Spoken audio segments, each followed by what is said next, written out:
మహానటుడి CSR పూర్వ స్మృతులు 3వ భాగం 12/4/20.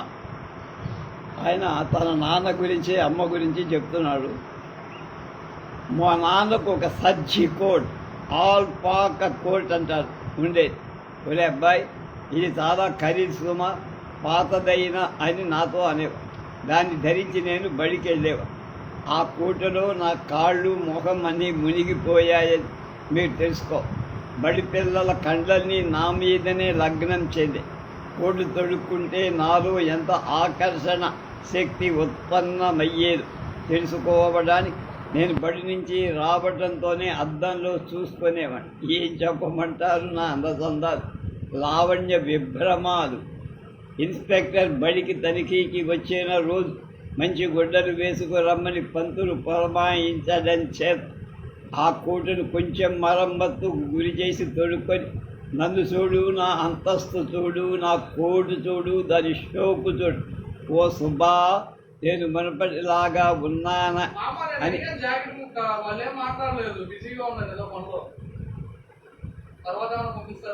ఆవిడ ఈ అమ్మాయి వెళ్తుంది 6 కవితా ధోరణులతో పాడుతూ బడికి పోయేవాడు. పిల్లలు భలే అంటే పంతులు భో అని నోరు తెరిచేవాడు.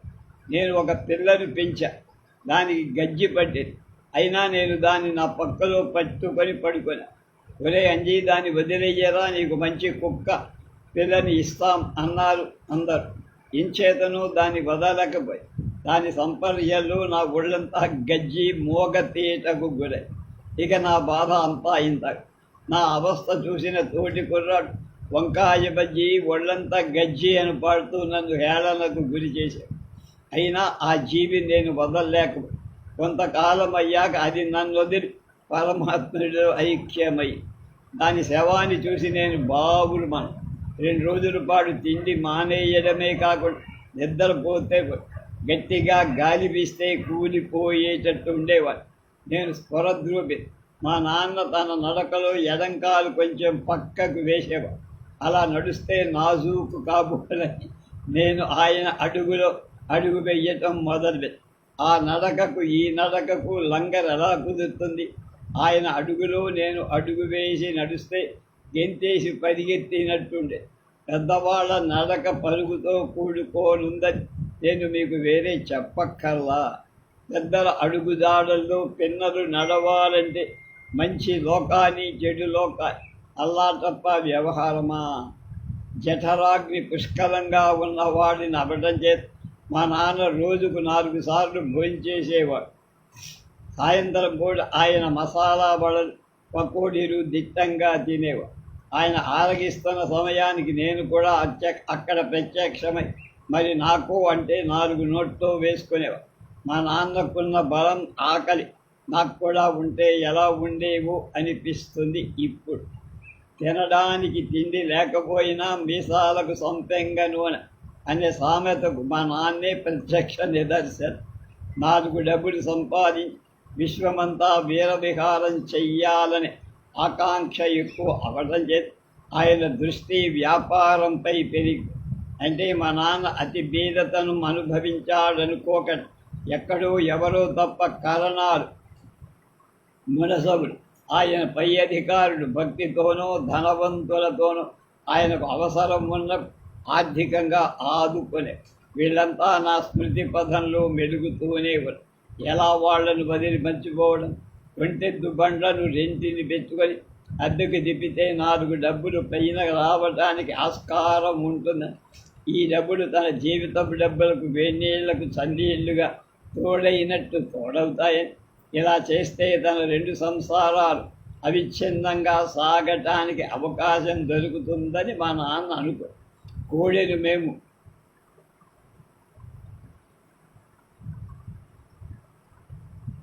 గిత్త అనేవాడు, దాని పేరు రాము. ఇంకోటి ఎద్దు. తహసీల్దారు రాళ్ళు గుట్టలు ఉన్న ఊళ్ళ క్యాంపు వెళ్ళాలంటే ఈ 2 ఒంటెద్ద బండ్లు ఉపయోగపడే. మైలుకు ఎంతని ఈ బండ మీద మా నాన్నకు డబ్బు ముట్టి ఒక బండిలో కుర్చీ బల్ల మొదలైన సామాన్లు పడి మా నాన్న కానీ లేక జవాను కానీ కూర్చునేవారు. ఒక బండిలో తహసీల్దార్ ఎక్కేవారు. ఆ క్యాంపులకు వెళ్ళిన వాళ్లకు బేతాలు కూడా దిట్టంగానే క్యాంపులు లేనప్పుడు మా ఒంటెట్ల బండ్లు ఒంగోలుకు బాడుగులకు వెళుతూ ఉండే. ఈ 2 బండ్లు తోలడానికి మాకు 2 ఉండేవి. ఒకటి పేరు లింగారు, అతను గొల్లవాడు. మరొకతని పేరు ఆళ్వార్, బలిజ అనుకుంటా.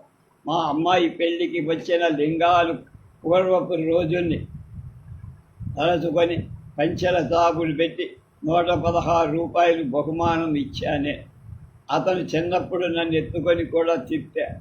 అంతకుముందు మీకు కోడెరాముడు అని చెప్పా కదా, ఆ కోడెరాముడు లాగే బండిలో చాలాసార్లు దొంగలు కూడా పరిగెత్తలేకపోయారని, దీన్ని చూస్తే దొంగలకు ఒక విధమైన హడలని బాగా అందుకని ఈ కోడెరాముడు బండిలో ఎక్కి ప్రయాణం చేయటానికి అందరూ పరుగులెత్తేవారు.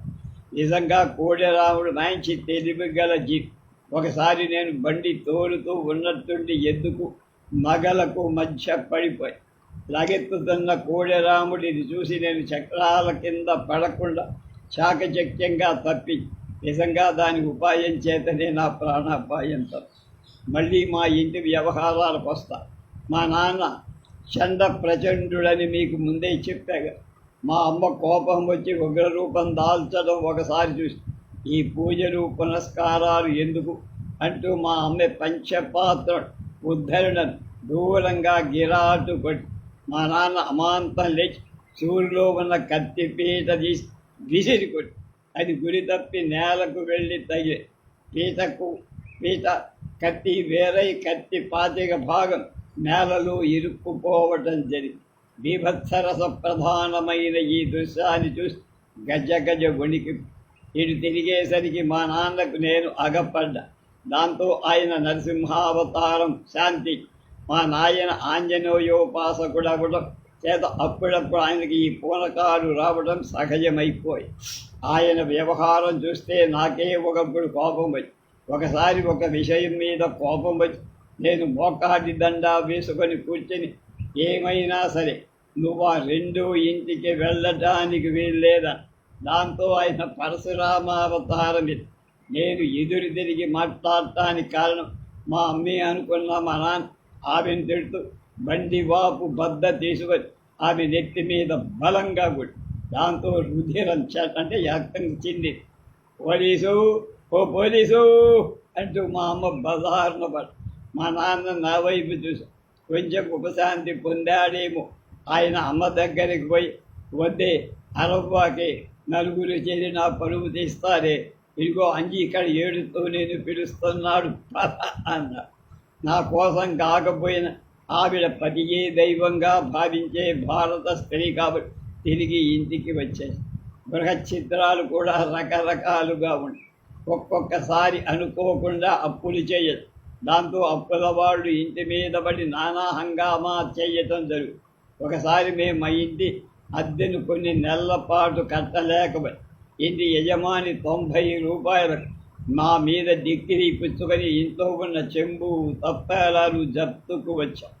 ముందు తలుపుకు తాళం వేసి వెనక నుంచి త్వరగా రామచంద్రరావు ఇంట్లో పడ్డాం మేమంతా.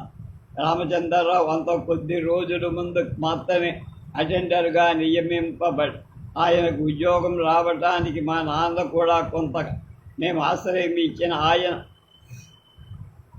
ఇంట్లో అన్నం పెట్టుకొని తిన్నాం. శ్రీరామచంద్రరావు స్కూల్ ఫైనల్ మాత్రమే చదివి ఉద్యోగం చేస్తూ రెవెన్యూ టెస్టులు, అకౌంట్ టెస్టులు అలాంటివి ఆయన ఎన్నో పాస్. కాలం కలిసి వచ్చి అదృష్టం వరించి ఆయన ఇన్కమ్ ట్యాక్స్ అసిస్టెంట్ కమిషనర్గా చేసి రిటైర్ అయి ఇప్పుడు కాకినాడలో. మా నాన్నకు శిక్షలు జాస్తి కావడంతో 34 రూపాయల జీతం గుమాస్తాగానే రిటైర్ అయ్యా.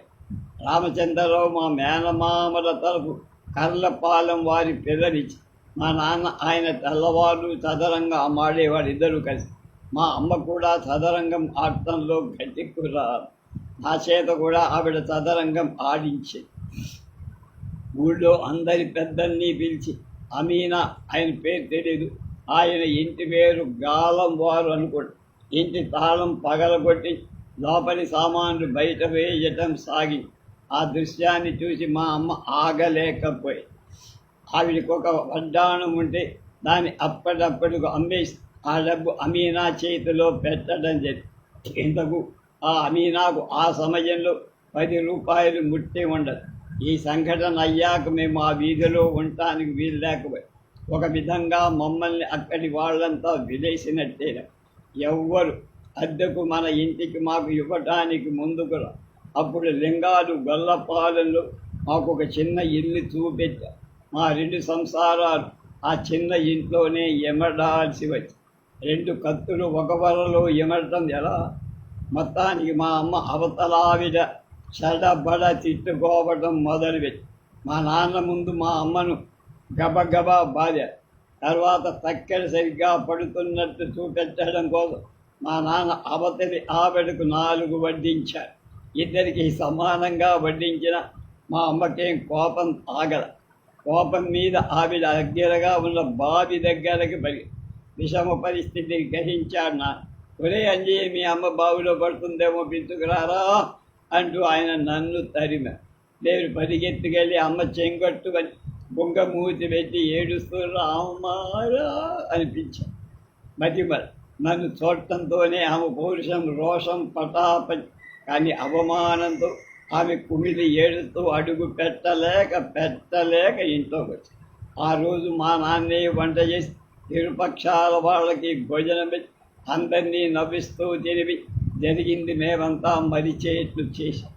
అద్దంకి జీవితంలో కులమత భేదాలు ఎందుకనో నా మీద తమ సమూహనాస్త్రాన్ని ప్రయోగించలేకపోయి బీద ధనిక తారతమ్యాలు కూడా నా దగ్గరికి చేరటానికి భయపడ్డాయని నేను చెప్పగలను. నాకు సాహెబ్, మంగళి, తెలగ, గౌడ, కమ్మ, బ్రాహ్మణ స్నేహితులు ఉండేవి. వీళ్లతో నేను ఎప్పుడూ కింద మీద పడటం జరిగింది. ఆ ఆటల్లో పాటల్లో ఎలాంటి తారతమ్యం లేకుండా మేము సంచరించేవా. నా స్నేహితుల పెద్దవాళ్లకు ప్రభుత్వ పరంగా ఏదైనా సహాయం కావలసి వస్తే మా నాన్న పై ఆఫీసర్లకు చూస్తే ప్రాణం మీదికి వస్తుందేమో అన్న భయం కూడా లేకుండా చేసి పెట్టి ఆ ఊళ్ళో ఆ రోజులు మా నాన్న తెచ్చిన 3 చక్రాల సైకిల్ తొక్కుకుంటూ ఇప్పుడు చంద్రమండలానికి పంపుతున్న రాకెట్లను చూసి అందరూ ఎంత ఆశ్చర్యాన్ని ఉద్వేగాన్ని వెల్లడిస్తున్నారు. అంత ఆశ్చర్యం ఉద్వేగం అక్కడి వాడు వ్యక్తపరిచారు. ఆ సైకిల్ మూలకంగా చాలామంది పిల్లలు నాకు స్నేహితులై వాహన యోగం ఉంది నీ జాతకంలో అని మీ నాన్న అప్పుడే చెప్పాడు కదరా అబ్బాయి, అందుకనే ఈ ఒంటెత్తు బట్టలు ఈ సైకిల్ అని మా అమ్మ అప్పుడప్పుడు అంటుడు. ఒప్పొద్దు చెప్పొద్దు, ఈ సైకిల్ నేను నస్యం అలవాటు చేసుకోవడానికి నాంది పలికి. చిన్నప్పటి నుంచి నాకు జలుబు భారం ఉండే. తుమ్ముడు తెచ్చుకొని చీదేస్తే కానీ భారం వదిలేదుగా. దీనికి నస్యం అవశ్యమై సైకిల్ వెనకాల కూర్చున్న ప్రతి కుర్రాడి వద్ద నుండి నస్యం కోసం ఒక ఖాళీ వసూలు చేసేవాడు. ఇరుగు కనిపించి వాళ్ళు కూడా ఈ నస్యం జాడ్యానికి నేను బాగా లోనయ్యేటట్టు చేసి శ్రీ పందిపాటి సుబ్బరామయ్య నాకంటే చాలా పెద్ద. ఏమయ్యా సుబ్బరామయ్య, నాకు కొడుకు అలవాటు అయినట్లేనా అని అడిగాను ఆయన. ఇబ్బే కొంతకాలం ఇంకా నువ్వు పెంచాల్సి ఉంటుంది అన్నాడు. ఆయన వైశ్యుడు. మా నాన్న ఇచ్చే కానీ అర్ధన నస్యం కోసం ఆ వయసుని కొట్లో తగలేస్తూ ఉండేవారు.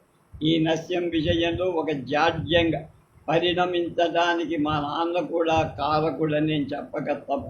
ఆయన నన్ను వీధి భాగవతాల నాటకాలు తన వెంట తీసుకుపోయాడు.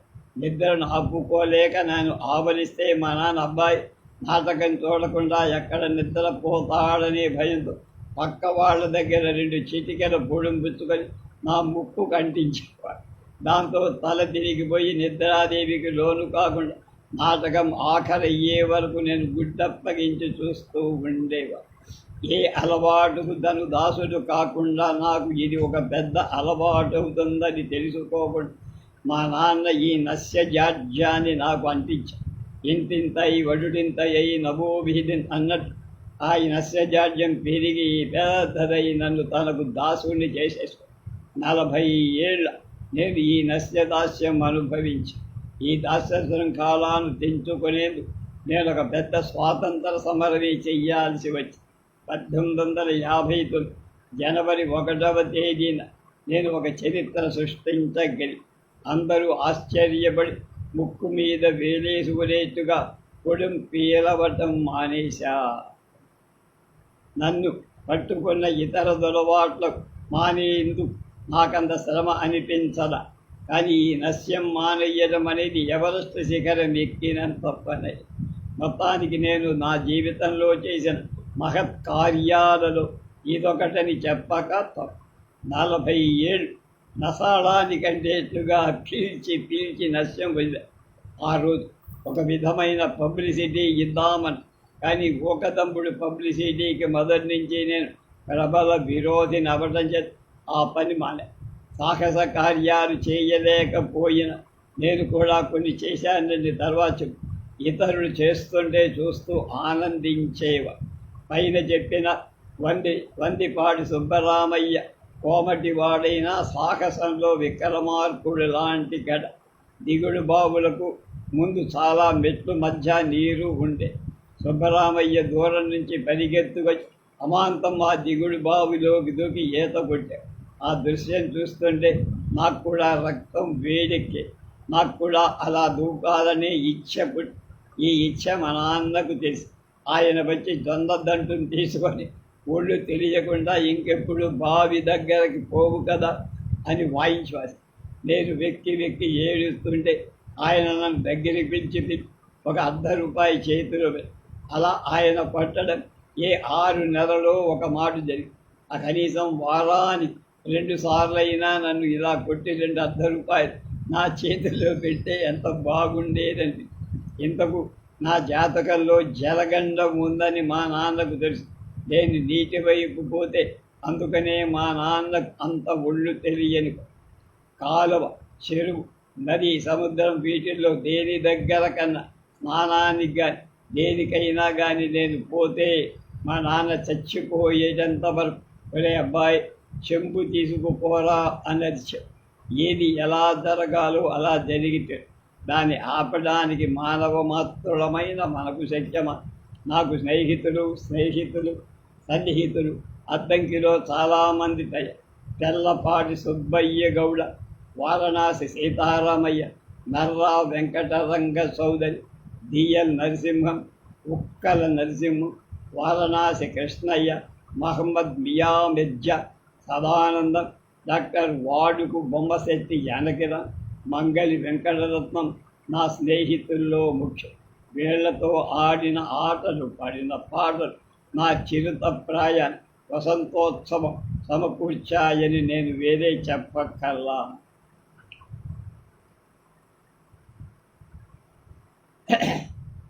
ఆంధ్ర సచిత్ర వారపత్రిక సౌజన్యంతో తెలుగు వెలుగులు 70వ ఎపిసోడ్ మనకిస్తున్నా.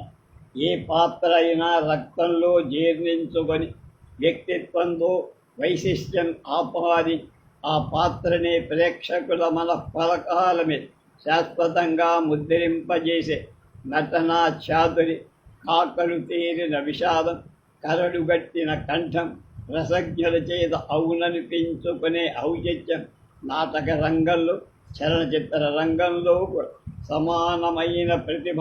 చలనచిత్ర రంగంలో అడుగు పెట్టిన దశాబ్దాలు కావస్తున్న నేటికి ఒకే విధమైన ముక్కు మాటలు, ముక్కోటి ఆంధ్రుడు మురిపింప చేస్తున్న 3 అక్షరాల సిఎస్ఆర్ వెనక దాగివన మహానటుడుగా రూపొందాయి. ఇటు నాటకాలలో, అటు సినిమాలలో, ఇటు నాయకుడిగా, అటు వృద్ధుడిగా, ఇటు విలనుగా, అటు హాస్యగాడుగా రాణించగలిగిన వారు దేశంలో కొద్ది మంది అరు. వారిలో మాట ధారాళంగా ధాటిగా సాగించిన వాడు ఇంకా తక్కువ. నాడు నాటకాల్లో కృష్ణుడిగా ఎందరిలో ఆడించిన శ్రీ చిలకలపూడి సీతారామాంజనేయుణ్ణి చూసిన నేడు వెండి తెరపై నకిలీ కామిని పూర్ణ తిలక్, మామకు తగ్గ అల్లుడు, ఎత్తులకు ఉక్కిరి బిక్కయ్యే సిఎస్ఆర్ని చూసిన సమర్థుడై నటుడి నాటకం, సినిమా అనే వ్యత్యాసం గడ్డి కోతతో సమానమని నాటక రంగంలో భక్తిరస ప్రదర్శనలు తనకు తానే సారి అని నిరూపించుకున్నారు. చలన ఛాయారంగంలో శృంగార హాస్య కరుణ శాంతరస పాత్ర శ్రీ ఆంజనేయుడు అందివేసిన చెయ్య. తుకారాం చూడామణి, చలాకీ మనిషి, గృహప్రవేశం, మైడియర్ తులసమ్మక్క, మాయాబజార్ శకుని, నిత్య కళ్యాణం, పచ్చతోరణం, ఛాందసులు, వచ్చిన కోడలు నచ్చిందో తాగుబోతు, దేవదాసు, శాంతములు, మామకు తగ్గ అల్లుడు, వృద్ధ ప్రేముడి వంటి పాత్రలు చిరస్మరణీయమైన వంటి చిరకలపూడి వ్యుత్పన్నతే ప్రధాన. సినీ రంగంలో ఒక తరహా పాత్రకు సరిపోయే కొత్త నటుడు వచ్చాడు. అంటే పాత నటుడిపై మోజు తగ్గి రాలిన తారలా పడిపోవటం. శతాధిక చిత్రనటుడు సిఎస్ఆర్ 54వ ఏటకు 3 తరహా పాత్రలకు తప్పనిసరిగా ఎన్నిక అవుతున్నారంటే నటనలో ఆయన వైశిష్ట్యానికి వేరే నిదర్శనమక్క. వాచకానికి వాడి చూపు, శిరచ్ఛరం, హస్త విన్యాసం జోడించి పాత్రధారణ ప్రతిభతో ప్రేక్షకుల ముగ్ధులను చెయ్యటంలో శ్రీ ఆంజనేయులు మాంత్రి. ఉచ్చారణలో చిరకలపూడి చాతురి ఒక ప్రత్యేకతను సంపాదించుట.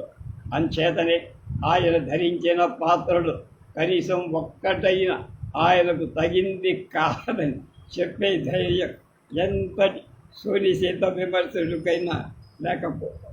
అది సిఎస్ఆర్కు పొన్నూరు స్వగ్రామమైన నాటక అభినయంలో పరిణతి పొందటానికి అవకాశం ఇచ్చింది. షేక్స్పియర్ నాటకం మర్చెంట్ ఆఫ్ వెనీస్లో ఏ ముహూర్తాన్ని షైలాక్ పాత్ర ధరించాడు. కానీ ఆ రంగంలో ఎక్కువగా నెత్తురు పిండే భూమికలో ఆయన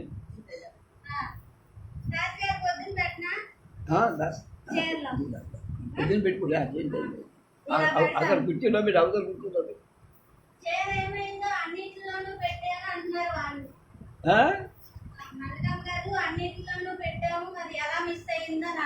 మనకి బుద్ధులు వాళ్ళు కంగారు పడుతుంటే తెలిసింది, మనకి మాత్రమే తెలిసింది. నువ్వు కూడా చూసాను. నేను అన్నా వెళ్ళంగానే నేను పని కూడా చేయలేదు, ఈ లెక్కేపిచ్చారు, చీరలన్నీ లెక్కేపిచ్చారు, చీరల్లో జాకెట్లన్నీ చూడమన్నారు, ఒక జాకెట్ తగ్గిందని చెప్పాను. నాకు కూడా తెలియదు. పొద్దున వాడు కంగారు పడ్డారు ఎందుకో ఒక వాడు చూసి. సరే, 1922కు నాటక రంగంలో ఒక స్థానం ఏర్పడుతుంది. రామదాసులో రామభక్తుడిగా నటించిన బళ్ళారి రాఘవ అంతటి వారే శభాష నటించి చెప్పారు. సొంత నాటక కంపెనీ స్థాపించి పతిత పావన్ తుకారాం నాటకాలు ప్రదర్శి 1936 హెచ్ఎం రెడ్డి గౌపది వస్త్రాభరణ, సిఎస్ఆర్కే సెల్యులాయిడ్ వస్త్రధారణ చేయించింది. అన్ని రంగాలలో అజేయుడైన ఆంజనేయుడు దర్శకుడుగా వీలుపెట్టి వెంటనే వెనక్కి లాక్కున్నారు. పరిమితి తెలుసుకున్న ఉన్న పరిధిలో ఉజ్వలంగా ప్రకాశించ ప్రయత్నిస్తున్న విజ్ఞుడాయన. తన ఘనత చెప్పుకోని మనిషి, ముచ్చటైన 3 అక్షరాల పేరు తెలుగువారి హృదయాలు తనకొక విశిష్ట స్థానం ఏర్పాటు చేసుకొని వినోదం చేకూర్చి తన తరం వాళ్ళకి ముందు తరాల వాడికి కూడా నటనలో గీటురాయి అనిపించుకున్న సిఎస్ఆర్. నటన లోకానికి ఒక ధృవతార. సతీ సుమతిలో ఆయన ఆహార్యం ఎలా ఉందో చూద్దాం.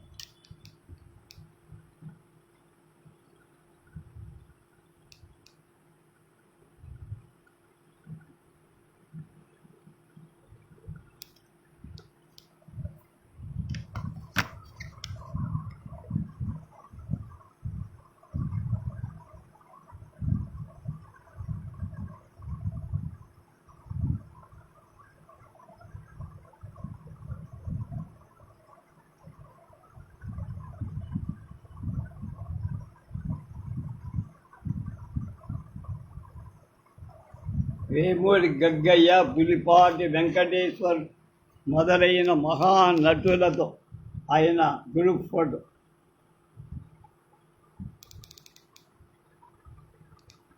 ఈయన సిఎస్ఆర్ బహుశా గగ్గయ్య, ఆయనము వేమూరి వెంకటేశ్వర్లో ఇలా.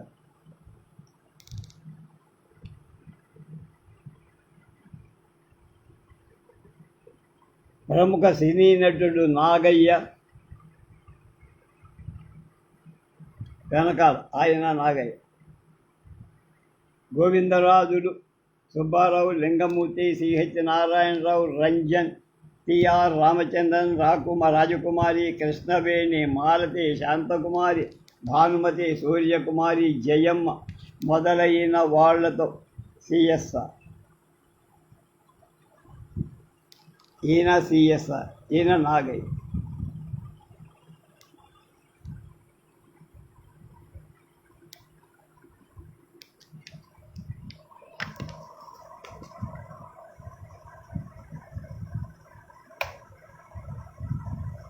సిఎస్ఆర్ లేని నటరంగం, శివుడు లేని కైలాసం అన్నాడు ఇంటూరి వెంకటేశ్వరరావు అనే గొప్ప జర్నలిస్ట్. చిత్తశుద్ధి, లక్ష్యసిద్ధి, దొక్కశుద్ధి ఈ మూడు పుష్కలంగా ఉండి అటు నాటక రంగస్థలి మీద, ఇటు సినిమా రంగంలో కొన్నేళ్ల విశృంఖల విహారం సరి చిత్రముఖ నిలిచిపోయిన మహానటులలో సిఎస్ఆర్ ఒకడని నా అభిప్రాయం. నటనలలోనే కాక గానంలో కూడా లబ్ధ ప్రతిష్ఠ, బహుముఖ ప్రజ్ఞాన్వితుడిగా విస్తృతికి. ఆయన నటనలో, ఇటు గానంలో ఒక బాణి, ఒక శైలి. ఆయన ప్రాణప్రతిష్ఠ సరి. పద్యం పాడటంలో రాగం మాట అలా ఉంచి భావానికి పట్టాభిషేకం సరిపిన ఘనత ఆయనకే దక్కి. 1907 జూలై 11వ తేదీ నరసరావుపేటలో పుట్టిన సిఎస్ఆర్ జీవిత సమరరంగం ఎన్నో సవాళ్లను ఎదుర్కొని, ఎన్నో అవాంతరాలు అధిగమించి ఒక మహానటుడుగా రూపొంది తన ఆశయాలను అక్షాల ప్రతినిధిగా లేక ప్రతీకగా 1963లో మద్రాసులో తన భౌతిక కాయాన్ని విసర్జించి చరితార్థుడై తన జీవన సంధ్యా సమయం ఆసన్నమవుతోందని గ్రహించిన ఈ మహానటుడు 1961 మార్చి 16వ తేదీ ఆకాశవాణి మద్రాసు కేంద్రుడి తన నాటక రంగ జీవితాన్ని ఇలా సింహావలోకనం. ఆదిలో మా అమ్మ నాన్న నాకు సీతారామాంజనేయుడు అని నామకరణం చేసిన ఆంగ్ల శబ్ద సంక్షిప్త విధానాన్ని అనుసరించి సిఎస్ఆర్ అని ఆంధ్ర మహాజనుడు నన్ను ఆప్యాయంగా పిలుస్తుంది. సృష్టి ఒక విచిత్ర నాటకం, ప్రపంచమే ఒక మహానాటక రంగస్థ. దీని మీద మానవులందరిలాగా నా జీవితం అనేక అంతర్నాటకంలో సంచరించడానికి నరసరావుపేట మట్టి మిద్దెలు బెట్ట తగలకుండా సన్నటి వేళ పంచవంగనామ సంవత్సరం ఆశ్వయుజ శుక్ల పాఠ్యమి నాడు ఉదయం 9:30కు నేను పుట్టి. నా జీవితంలో అంకాలు రంగాలు పూర్తయి తెరపడిన తర్వాత కానీ నా నటన విశేషాలు తేలవు అని నాకు తెలుసు. అది రేడియోలో పుట్టుకతో పుట్టిందిరా వీడికి భరత శాస్త్రమని అన్నట్టమన. భరత అంటే భావరాగ తాళాలని నిర్వచనం.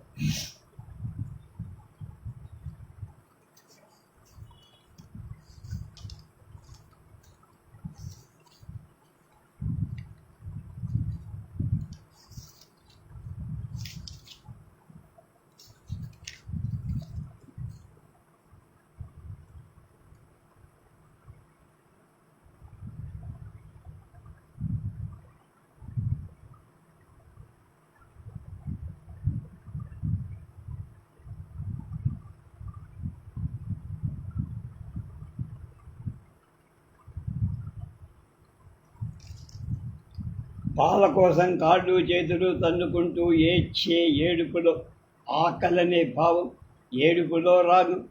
అలాగే కాళ్ళు చేతులు తన్నుకోవడంలో తాళమని తోచిందట మా నాన్న మంచి గాయకు, కాటక కళాపిపాస్. తన లలిత కళారాధన అనే తేనె తీపి నా నాలుకకు రాసి లొట్టలు వేసి నాటక రంగస్థలం మీద నటుడుగా పాదం మోపేట్లు చేసి అడుగడుగు ప్రోత్సాహమిస్తూ ముందుకు దూకేట్లు చేసి మా నాన్న మహారాజులు జమీందారులు పోషించేవారు. నాటక కళను ఆ రోజుల్లో విజయవాడ, ఏలూరు, తెనాలి కళాక్షేత్రాలు విరసిల్లుతున్న ఆ రోజుల్లో విసిరి పారేసినట్టు దూరాన అద్దంకి, ఒంగోలు 6, 7 మొదలు 16, 17 ఏళ్ల వరకు చదువు సంచలన నాటక రంగ అనుభవాలు కూడా సంపాది 6 ఏళ్ళు చెక్క భజనలు చూసి నేను కూడా పిల్లలతో మధ్య దీపపు సెమ్మబెట్టి చుట్టూ కొంతమంది తిరుగుతుంటే నేను యాడా తమ్మా కోతి నిన్నెవరంపిరారే నాటి లంకకు నన్ను పోనివ్వరి అనే పాడుతో అభినయించేవారు. సెమ్మెలో ఒక కాని వేస్తూ ఉండేవారు. ప్రజలు మెచ్చుకొని అది కూడా ఒక రంగస్థలం. అనాగరికతని, మూటని, వికృతమని అనుకునే వీధి నాటకాలు, భాగోతాలు అవి కూడా కళారంగం. అవి నన్ను ఆకర్షించి నాలో కళా చైతన్యాన్ని ఎర్రకుంట అక్కయ్య గారి హరిశ్చంద్రుడు, వీరబాహుడు వీధి నాటకాలు నన్ను ఎంత ఆనందపరిచాయో ఇప్పటికీ నేను మరవలే. అక్కయ్య నా చేత మసాలా వడలు తిరిగి పద్యాలు పాటించుకునేవాడు మగాడే. 4వ క్లాసు పుస్తకంలో పాఠాల చివర పద్యాలు శ్రీహరిప్రసాదరావు గారి ఫ్యాన్ మా నాన్న.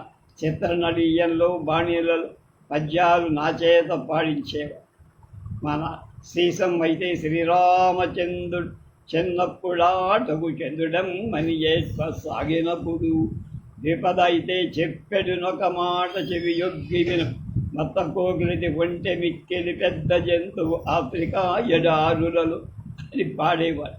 ఓ నా క్లాసు టీచర్ మొదలుకొని సిఎస్ఎస్ఎస్ఎల్సి హెడ్ మాస్టర్ నన్ను పాడించి ప్రోత్సహించారు.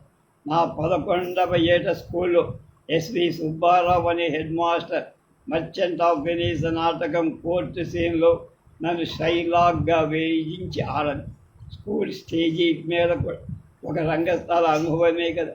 14వ ఏట ఒంగోలు బొబ్బిలి నాటకంలో నేను సేనానాయకు మంతెన బుచ్చన్న వేషం వేశాను. అప్పుడు నేను నా చేతికిచ్చిన ఖడ్గం అంత ఉండేవాడు. పద్యం పాడగలిగితే వేషం ఇచ్చేవాడు. అదే నాకు మొదటి స్టేజ్ అను. వరద రాధాకృష్ణయ్య, ధేనువకొండ సుబ్బారావు, వీరం రాఘవయ్య, నీలంరాజు వెంకటశేషయ్య, రామదుర్గం వీళ్ళంతా ఆ రోజుల్లో పెద్ద. వాళ్లతో నేను చిన్న చిన్న వేషాలు వేసి కేక్ రంగు పెద్దవాడు పూసుకొని మాకు ముద్దారు సింగ్ పూసి కాగితం కాల్చి మసి చేసి కనుబొమ్మలు పెడితే దొరద పుట్టి గొప్ప ముఖమంతా నలుపు. టైం అయిందని మెడబెట్టి లోపలికి ఎవరో స్టేజ్ మీదకి తోటి విద్యార్థులు మసక అంజిగాడొచ్చాడు రోయ్ అన్న. దాంతో ప్రేక్షకుడు నాకు తలకిందులుగా కలబడి 1-2 కన్నీటి బొట్టు కూడా రాల్చా. సభా సంప్రదాయానికి విరుద్ధమని నేను ప్రేక్షకుల వైపు వెన్ను పెట్టినందుకు వరదా వారు కోడి మెడ పట్టుకొని తిప్పి నన్ను కూర్చోబెట్టి స్టేజికి పనికిరావని వరదా వారు తీర్పు చెప్పారు. తర్వాత హరిశ్చంద్రుడు, సత్యకీర్తి రాయబారంలో సహదేవుడి వేసి చాలా యాగా చేసేవాడిని అనిపించి నాకంటే అందరు పెద్ద లబటం మూల ఎప్పుడు చిన్న వేషాలు వేయవటం అంటే నాకు కోపం వచ్చాయి. నా క్లాస్మేట్ కొండపి వెంకటేశ్వర్ కృష్ణ విలాస సభలో రామదాసు వెద్దుగాని రా అన్న.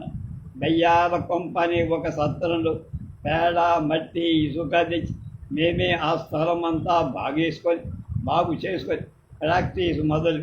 మేమే గోడలకు పేపర్లు అంటించు, మేమే కరపత్రాలు పంచిపెట్టి నాటకం ఆడు. మొత్తం ఒంగోలంతా శభాష. తెల్లారేటప్పటికి నేను సిఎస్ఎస్ఎల్సి పాస్ అయినట్టు పేపర్లో కూడా. ఆనాడు నేను అనుభవించిన మహదానందం మాటల్లో చెప్పాలి. నాకంటే పెద్దవాడు అనేక నటు మళ్ళీ కృష్ణ విలాస సభకు రావడం. నేను శృంగార విలాస సభకు ఒంగోలులో రాధాకృష్ణలో కృష్ణుడి వేషం ఇస్తానని వరదా వారు నాకు వాగ్దానం. కానీ వారు వచ్చేవారు రిహార్సల్లో చేతనైనంత వరకు యాక్ట్ చేస్తూ ఉండేవారు. రాధాకృష్ణయ్య గారు మాకు రాకుండా హిందూ నాటక సమాజం వారి కృష్ణ పారిజాతం కృష్ణుడిగా వేస్తున్నందువ శేషయ్య గారి కోపం వచ్చి వాళ్ళు వేసే రోజున మనం కూడా ఆడాలని నన్ను కృష్ణుడిగా పెట్టి రాధాకృష్ణ ఆడించి ఆ హాల్లో ప్రేక్షకుడు రెండో సీన్ అయిన తర్వాత నన్ను చూడటానికి మాహాలుకు పురజనుల కోరిపై నాటకం మళ్ళీ వెళ్ళి ఆ రోజుల్లో తెనాలి నుంచి శ్రీ రామ విలాస సభ వారు వచ్చి ఒంగోలు రోషనాల తులాభారం మొదలైన నాటకాలు వేయడం జరిగింది. స్థానం వారు స్త్రీ రూపంలో అగపడ్డ స్థానం వారు నా మనస్సును దొంగిలించారు. పాటలు పద్యాలు పాడి కన్ను పెట్టి ఆయన దృష్టిని నా వైపు మరల్చుకోగలిగారు. ఒకరినొకరు చూసుకున్నప్పుడు మాది లవ్ ఎట్ ఫస్ట్ సైట్ అయి తెనాలి ఆ రోజుల్లో ఒక కళాక్షేత్రం. ఆ క్షేత్రంలోకి అడుగుపెట్టి అక్కడ నెగ్గితే ఆంధ్ర అంతా ఎక్కడైనా డంకా బజాయించొచ్చనే భావం. యనమదల శేషయ్య గారు మమ్మల్ని తెనాలి తీసుకువెళ్ళి రాధాకృష్ణ నాటకం వేయించారు. పిల్లలమరి సుందరరామయ్య, మల్లాది గోవిందశాస్త్రి, స్థానం మొదలైన వారు హేమాకి మీరంతా వచ్చి మా నాటకం చూశారు. డాక్టర్ గోవిందరాజుల వెంకట సుబ్బారావు, నండూరి శేషాచార్య, రాధాకృష్ణతో నా కృష్ణ పాత్ర గురించి 1.5 గంటల సేపు ప్రశంసిస్తూ ఉపన్యసించారు. దానితో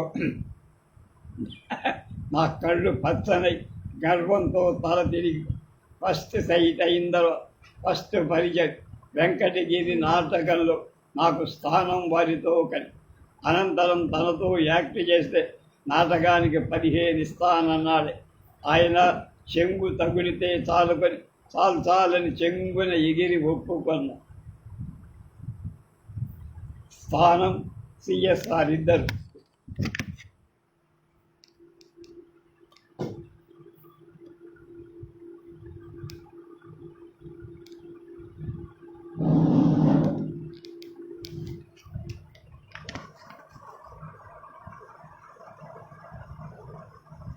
జగదేక వీరుడి చిత్రంలో ఇది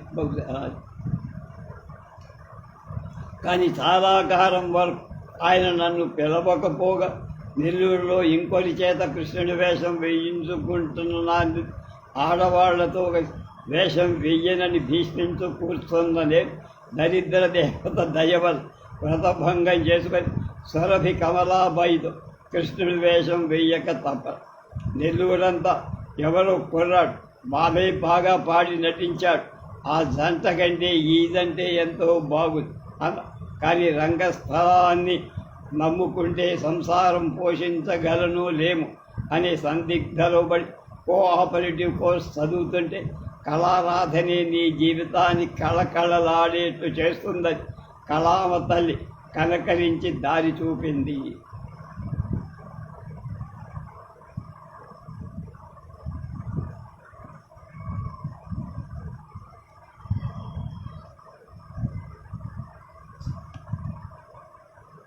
అని కళావతారంత భద్రాద్రి రాముడు నన్ను కటాక్ష ఎందువలను ఎడబలి సూర్యనారాయణ రాకపోతే ఆ స్థాని రామదాస వేషం వెయ్యమని మాకు రాజమండ్రి నుంచి కబీర్ శ్రీ పర్వతరెడ్డి రామచంద్రారెడ్డి కావడం వల్ల ప్రేక్షకులతో హాలంతా కిక్కిరిసిపో.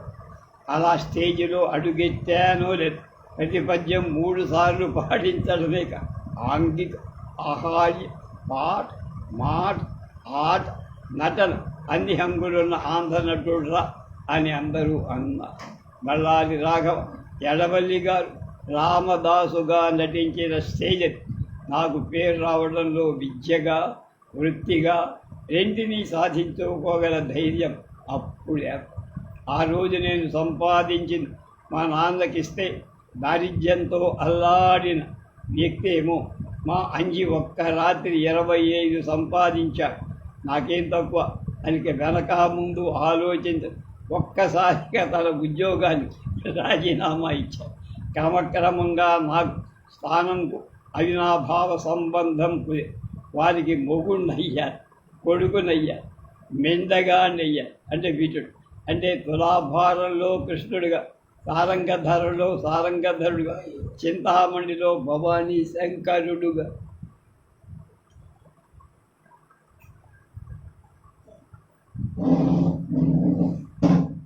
వ్యక్తిగత జీవితంలో మా తరపులు అభిప్రాయాలు ఉత్తర ధ్రువం దక్షిణ అంత వ్యత్యాసమా అనిపి కానీ రంగస్థలం మీద కళాసేవ దీక్ష వహించిన కళా ప్రియులంగా మేము యాక్ట్ చేస్తుంటే ఏ పొలుపులు లేక మంచి పవిత్రమైన సంసారమా అని ఒక్కొక్కప్పుడు పుస్తకాన్ని బదులు మా సొంత మాటలు ఒకరినొకరు అవుట్ రీచ్ చేసుకుంటూ ప్రేక్షకుల్ని రంజింపచేసి ఉదాహరణ చింతామణి స్టేజ్ మీదకి రాగలి ఏం ఇవాళ ఇంత పూర్తిగా ముస్తాబయ్యావు అన్న కవి మాటలకు బదులు ఇంత అసహ్యంగా ఉన్నావి అని నేనంటే ఓర్వలేని మీ కళ్ళకు నేను అలాగే కనపడతాలేండి అన్నారు స్థానం మహానటుడు కాబట్టి.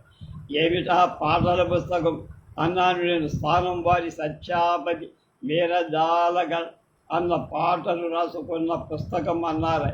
అబ్బా చూడు, జన విపుఢాల తెచ్చిన దండకాటవి అని అధ్యాత్మరామయ్య కీర్తనలు పాడుతుంటే ఎంత బాగుంటుంది అన్నారు. ఒకరి మీద ఒకరి మీద విసురుకుంటూ ప్రేక్షకులు రంజింపజేసి రంగస్థలం మీద రాణించాం నేను స్థానం. అదొక రకమైన అనుభవం. ఇంకా చెప్పాలంటే అనేక రకాల అనుభవాలు. నాటక రంగానికి జీవితం అంకితం చేసుకున్న నా మీద ఆనాటి జాతీయోద్యమ ప్రభావం కూడా పడకపో. నటులంటే పెళ్లి కాని ఆ రోజుల్లో నన్నొక్క ఇంటివాణ్ణి చేసి శ్రీ కాశీనాథుని నాగేశ్వరరావు పంత్ అస్పృశ్యత నివారణ, గాంధీయిజం, అహింసకు పనికి వచ్చే నాటకాలు ఆడకూడదండి అని అంటే పతిత పావన తుకారాం నాటకాలు వ్రాయించే యుద్ధ ప్రచార నాటకాల్లో పాల్గొనడం ఇష్టం లేక మద్రాసు వచ్చి నేను సినిమా రంగంలో ప్రవేశిస్తాను. అటు నాటక రంగం నాకు పుట్టిన వెట్టినిల్లు సినిమా రంగం. వెట్టినిళ్ళ మీద మమత తగ్గిన నా పుట్టినిల్లైన నాటక రంగాన్ని అప్పుడెప్పుడు వెళ్ళి పరామర్శ. బాల్యంలో కల్మషరహితమైన కళాత్మక లేత హృదయం 35 సంవత్సరాల కింద పద్యాలు పాడి సృష్టించిన కొత్త బాడ్. మొన్నటి అక్టోబర్ 6వ తేదీ రాయబారం కృష్ణుడి వేసి రాజమండ్రి రసజ్ఞులచే అవురా అనిపించుకున్నంత వరకు ఆ బాణియే చలామణి అవుతున్నట్టు గ్రహించి కళలు పండిత పామరులకు ఉద్దేశించిన నా అనుభవాన్ని బట్టి ప్రజాస్వామ్యానికి అవి మోగ భాషల ప్రజల హృదయాలు కదిలించి మైమరపించి అర్థమయ్యే ఆనందానుభూతి అందచేయటమే నిజమైన. మొత్తం మీద మధ్య దీపపు శర్మ, భజరంగం, ఆముదపు దీపం, తోలుబొమ్మల రంగం, హరికేర్లాంతర్, పెట్రోమాక్సరైట్, వీధి నాటకరం, విద్యుత్ దీపాలు, నాటకరంగం, రంగాలంకరణ లేఖ అంటే అరణ్యం కట్టెని వేసి రాజమహల్ అనుకోమని యాక్ట్ చేస్తూ ప్రేక్షకులను ఆకర్షించడం ఎంత కష్టము. అలాంటి అన్ని రకాల అనుభవాలు నా అనుభవాలు పేర్కొన్న వాళ్ళంతా మీకు తెలిసిన వాళ్ళు కాకపో, కానీ వారి నన్ను పేర్కొనదగ్గ నటుడిని చేసి ఈ రోజు వరకు నిలబెట్టగా మంత్రులు, మహారాజు, విదేశీయ పారితోషికాలు, బిరుదులు, దిశానీల వల్ల నేను యాక్టర్ని కాలేకపోవడం నా లోపం కావు. ఏమైనా ప్రజా బాహుళ్యం నా కళా సేవను గ్రహి ఆనందించని నాడు అస్త్ర సన్యాసం చేసి ఆశ్రమ స్వీకారం చేసి ఆకులలాలు కందమూలాలు భుజిస్తూ కృష్ణాతీర ముక్కు మోసుకొని ఇంత జపము తపము చేసుకుంటూ జీవయాత్ర చేయిస్తా సాగించుకోవాలి. తప్పేమీ లేదు. శరం. వెంకటేశ్వర మహాజ్ఞతలో శాంతకుమారి సిఎస్ఆర్.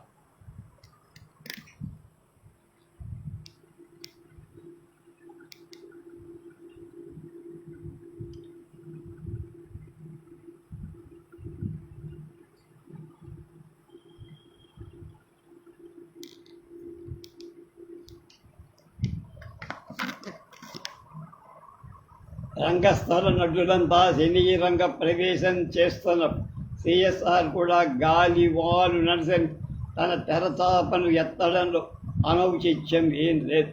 నిజానికి ఆయన 1933 ఈస్ట్ ఇండియా కంపెనీ వారు రామదాసులో కనబడ్డ అది కొన్ని సాంకేతిక శాస్త్ర లోపాల వల్ల వెలుగు నీడల్లో అంతగా రాణించలేక సిఎస్ఆర్లోని పరిపూర్ణమైన ప్రతిభ కళాకారు బాహ్య ప్రపంచానికి పరిచయం చేసిన మొదటి చిత్రం 1936 సరస్వతి టాకీస్ వారు రూపొందించిన ద్రౌపది వస్త్రాపహ.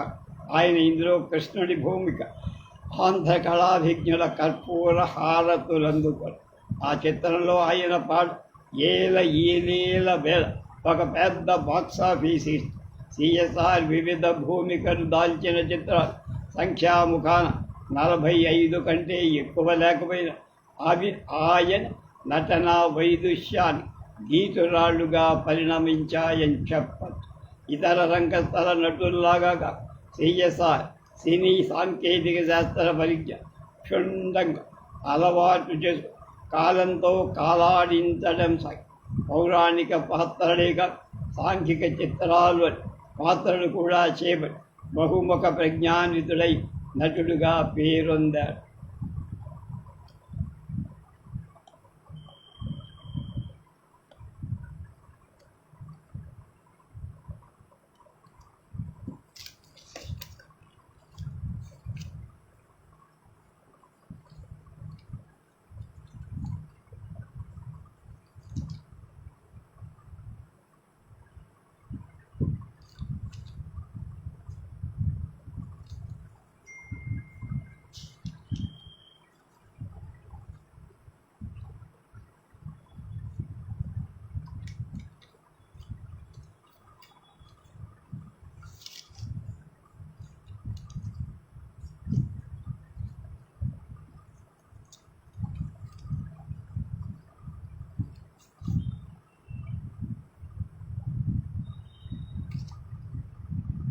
ప్రత్యక్షంగా కాకపోయినా పరోక్షంగా సిఎస్ఆర్ కాంగ్రెస్ వాళ్ళ ప్రజాహిత ఉద్యమాలకు ఆయన ఎన్నో గుప్తదానాజీ.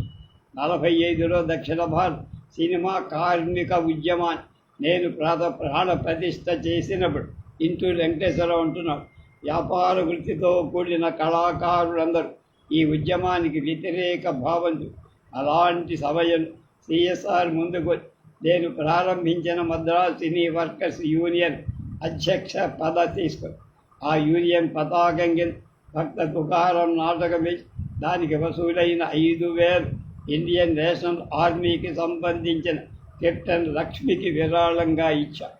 యూనియన్ నటులు దినపత్తాలను హెచ్చు చేయడంలో మా యూనియన్ ఎంతో కృషి. నాడు సిఎస్ఆర్ నేను ప్రారంభించిన సినీ కార్మికోద్యమం ఇవాళ వటవృక్షంలా వ్యాప్తి. ఇప్పుడు మద్రాసులో సుమారు 30 సినిమా కార్మిక సంఘాలు జయప్రదంగా పనిచేస్తూ సినీ కార్మిక ఉద్యమ పతాక పరిరక్షిస్తున్నాయి. షూటింగ్ కార్యక్రమాలు లేరు. సిఎస్ఆర్ త్యాగరాజనగర్ టీ నగర్లో పాండీ బజార్లో నుంచి తన శిష్యుల సమక్షంలో మన దేశ రాజకీయ ఆర్థిక సాంఘిక సమస్యలను హాస్య వ్యంగ్య ధోరణిలో చర్చించే ఆయనతో మాట్లాడడం ఒక అదృష్టంగా భావి తెలుగుదేశం నుంచి ఎందరో యువకులు సినిమాలో చేరాలని వచ్చారు. పాండీ బజార్లో ఆయన్ని దర్శించారు.